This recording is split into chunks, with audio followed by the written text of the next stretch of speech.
évidemment l'œil exigeant de notre témoin du jour. En l'occurrence, aujourd'hui, Denis Mola, qui est le patron de la librairie Mola, la plus grande librairie indépendante de France. Et puis, bien évidemment, on va recevoir dans un instant aussi Nathalie Carré, notre partenaire de la Chambre de commerce et d'industrie. Et là, on va vous parler d'une entreprise qui est née il y a 3 mois. Bonjour Emmanuel Henry.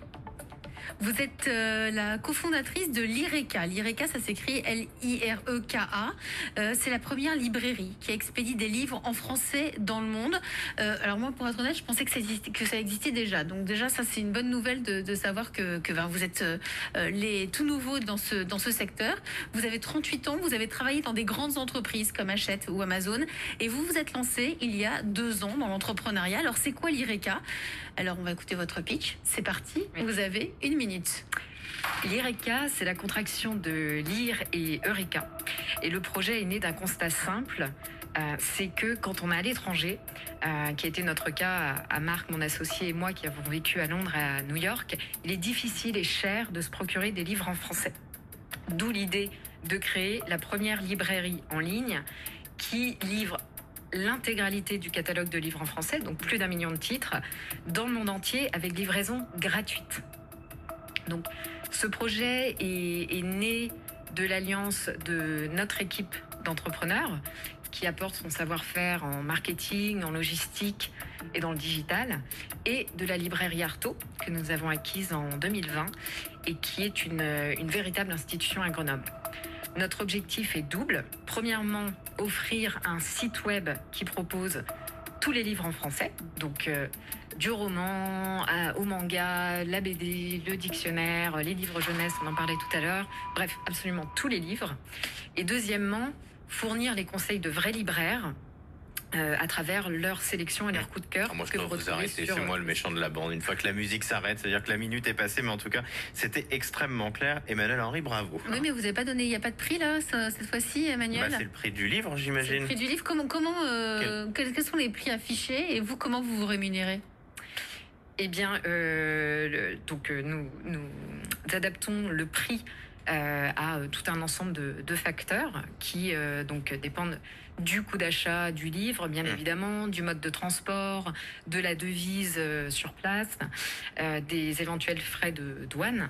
Oui, parce que c'est livraison gratuite, mais dans le prix du livre, vous avez déjà inclus tout ça, j'imagine. Alors, en fait, l'objectif, c'est de pouvoir livrer tous les livres et nous faisons une péréquation, finalement, qui nous permet d'amortir l'ensemble de nos charges pour fournir un prix qui est vraiment attractif et le meilleur. Par exemple, pour un livre récent, Alors, si vous... Livré à New York, par exemple. Livré à New York, ouais. Oui, tout à fait. Donc, si vous prenez... Sur votre dernier Goncourt à New York. Oui, voilà. Alors, bon, là, j'ai pas le prix sous les yeux. Évidemment, je connais pas tous les prix en détail, mais vous l'aurez à un prix qui sera adapté donc à la devise locale en dollars et avec la livraison gratuite. Alors, comme chaque jour, on a notre fée à nous, notre grande lectrice à nous, c'est Nathalie Carré qui est en charge de l'entrepreneuriat, la Chambre de commerce et d'industrie. Bonjour Nathalie. Bonjour Elisabeth, bonjour Emmanuel. Elle rigole à la demande en plus. Bonjour. Maintenant, vous dites, elle fait tout. C'est vrai, je lis en revanche. Et alors, vous lisez quoi en ce moment, Nathalie? Je lis beaucoup de magazines et j'ai un Arlène Coben en retard. Mais moi, je lis beaucoup de magazines. C'est très bien. D'écho. Bah oui, vous êtes en plein dedans. Nathalie Carré, vous vous êtes penchée sur l'IRECA. Quelles sont les forces et les faiblesses selon vous de ce projet? Effectivement, c'est vachement compliqué de se procurer des livres français depuis l'étranger. Il y a même des sites de conseils pour expliquer comment faire. Je pensais pas que c'était un tel problème.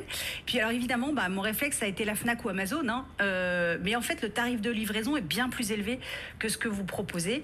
Et puis bravo pour le blog qui décrypte les livres. Vous déportez vraiment le concept de la librairie à la française dans le monde entier. Alors j'ai pas de points améliorés, mais plutôt des suggestions.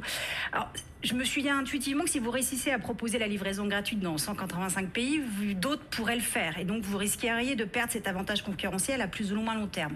Puis finalement, ce tarif de livraison, ça vous permet en fait d'être la librairie de la sérénité et de l'autonomie. Plus besoin de demander à nos proches de remplir leur valise de livres quand ils viennent. Avec vous, lire un livre en français, en fait, c'est si je veux et quand je veux.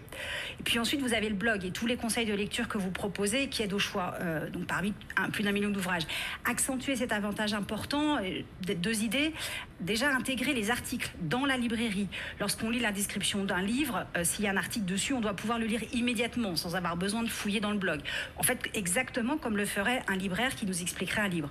Puis vous pourriez aussi proposer des webinaires de conseils de lecture ou de découverte en direct. Alors évidemment, en jouant avec les fuseaux horaires, pour garder la proximité avec vos clients qui sont à l'étranger. Et puis là, vous seriez du coup le libraire numérique. Et donc en fait, avec la livraison gratuite et le conseil, l'IRECA, c'est mon libraire français où je veux, quand je veux. Ah, c'est vachement bien résumé ça, mon libraire français quand je veux, où je veux.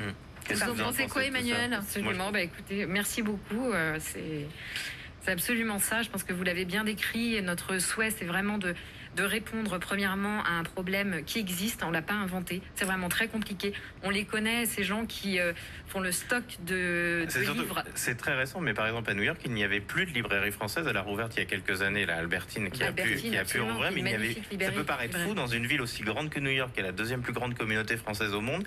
Il n'y avait plus de librairie française. Absolument. Oui, je pense qu'on a une culture du livre qui est extrêmement forte ici en France, avec un tissu de librairie très riche, et c'est extraordinaire. C'est vraiment pas le cas à l'étranger. Denis Mola. Oui, On doit regarder, on va avoir votre avis. Justement, sur les densités de librairie, il y a un chiffre qui est très intéressant. Imaginez qu'il y a autant de points de vente librairie aux États-Unis qu'en France. Donc la densité que nous avons, et aussi pourquoi du côté américain il y a un tel usage. Parce qu'il y a aussi un usage d'Amazon qui a laminé toutes les librairies indépendantes. Il n'y a pas le prix du livre. Et oui, il n'y a pas que ça, mais qu'il y avait aussi, il manquait de points de vente, il manquait de librairies. C'est pas du tout la même densité. Enfin, à partir du moment où on diffuse des livres dans le monde entier, des livres français, c'est formidable. C'est notre culture qui s'en va. Donc voilà. Comment pouvons-nous vous aider, Emmanuelle Henry, cofondatrice de l'IRECA? Vous avez, je crois, besoin de lever des fonds là en ce moment? Alors, effectivement, cette question se pose finalement très très vite, presque plus vite que prévu, puisque, comme vous l'avez dit, nous avons lancé le site internet fin septembre et nous enregistrons déjà énormément de commandes, naturellement, puisqu'on répond à un besoin. Et donc, il va falloir croître très vite, très très vite, pour nous stocker, pour répondre à cette demande très forte, ce qui nous amène à réfléchir déjà maintenant à une potentielle levée. Alors, vous avez besoin de combien? C'est le moment ou jamais? Non, mais c'est vrai. Ce serait difficile de vous répondre. En tout cas, l'idée, c'est de faire une levée de fonds, je pense, en 2023.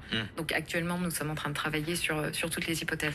En tout cas, ça s'appelle l'IRECA. Nous, on valide la première librairie qui expédie des livres en français dans le monde. Et très important, c'est une livraison gratuite. C'est ça qui vous différencie de tous les autres. Merci à vous, Emmanuelle Henry, d'être venu dans La France Bouge. On vous souhaite bonne chance dans votre projet. Et merci. Nathalie Carré, on vous dit à lundi, si vous voulez venir présenter votre entreprise, c'est très simple. Une seule adresse mail, le1-lafrancebouge@europe1.fr, et vous aurez comme ça peut-être la chance de faire partie de nos candidates ou de nos candidats en route pour les trophées de l'avenir.